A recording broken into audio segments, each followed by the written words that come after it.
BJP के लोग कहते हैं, भूत प्रधानमंत्री और अमित शाह कहते हैं कि सीमांचल में घुसपैठियां है। बताओ बनाने की जनता, क्या यहाँ पर कोई बांग्लादेशी नेपाली है? क्या यहाँ पर कोई घुसपैठी है? जब घुसपैठी नहीं है तो क्यों सीमांचल को बदनाम करने का काम मोदी और नीतीश कुमार कर रहे? तो मालूम हुआ सीमांचल से नफरत करते ये लोग, सीमांचल की पसमानदगी को दूर करना नहीं चाहते, सीमांचल में गरीबी का खात्मा नहीं करना चाहते, सीमांचल के नौजवानों का पलायन रोकना नहीं चाहते, सीमांचल में जो जमीन चले जाती सैलाब में जमीन को वापस नहीं करना चाहते। मजलिस इन तमाम चीजों को आपके लिए पूरा करने की कोशिश कर रही है, इसीलिए मजलिस से दिखाने की जाती है, नफरत की जाती है।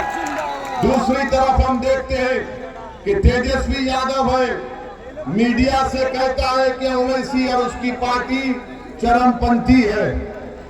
मेरे अजीज दोस्तों और बुजुर्गों, तेजस्वी की नजर में, राजद और गठबंधन की नजर में जो नमाजी है वो चरमपंथी है, जो कुरान को पढ़ता है वो चरमपंथी है, जो रोजे रखता है वो चरमपंथी है, जो अपने बच्चों को मदरसे में पढ़ाता है वो चरमपंथी है, जिसके चेहरे पर दाढ़ी है वो चरमपंथी है, जिसके सर के ऊपर नमाज की टोपी है वो चरमपंथी है, जिस हमारी मां और बहनों के सर पर दुपट्टा या हिजाब या बुर्का है, राजद और गठबंधन की नजर में चरमपंथी है।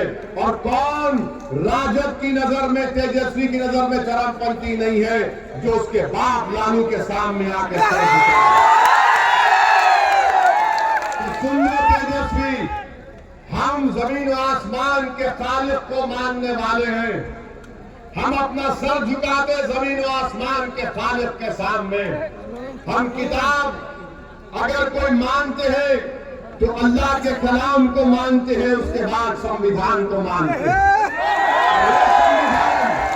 हमको इस बात की इजाजत देता है कि हम सब लोग, चाहे हिंदू मुसलमान या जो कोई भी अपने मजहब पर चले, मगर तेजस्वी की नजर में ओवैसी चरमपंथी है, जो नमाजी है चरमपंथी है, जो कुरान पढ़ता है चरमपंथी है। सुन लो तेजस्वी, तुमने जो कहा है, तुमने पूरे सीमांचल के अल्पसंख्यक समाज को तुमने बदनाम किया है।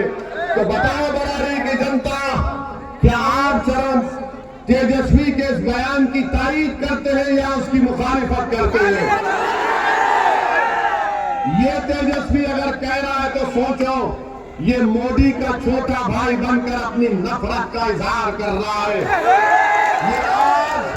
ये आज सत्ता में हासिल करने के लिए और गुरूर और तकब्बुर में डूबा हुआ शख्स है, जो किसी नमाजी को चरमपंथी कहता है। अरे सुन तेजस्वी, तुझे जो गाली देना है बक ले, मगर याद रख, असदुद्दीन ओवैसी 5 मर्तबा का सांसद है और मैं 5 मर्तबा का सांसद हूं। 2 मर्तबा मुझे पार्लियामेंट की तरफ से बेहतरीन पार्लियामेंटेरियन का अवार्ड मुझे मिला। और ये लालू का बेटा बोलता है मैं चरमपंथी हूं। तेरे बोलने से कोई फर्क नहीं पड़ता,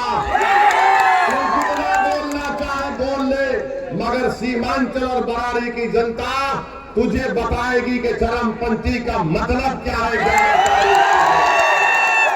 अजीज दोस्तों और बुजुर्गों, ये लड़ाई आपके मान सम्मान की लड़ाई है, ये लड़ाई सीमांचल के इंसाफ की लड़ाई है।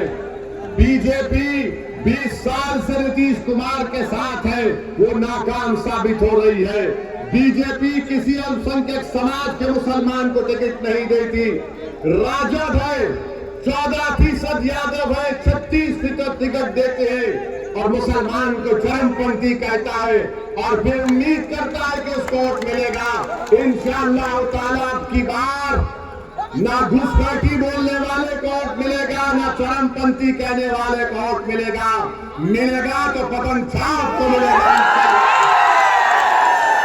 तो मेरी आप तमाम से अपील है कि 11 तारीख को अपने इत्तेहाद को मजबूत करिए और एक जियाले हमारे इस भाई को, मुतीउर रहमान को, जो हमारा भाई है, इसको कामयाब करिए।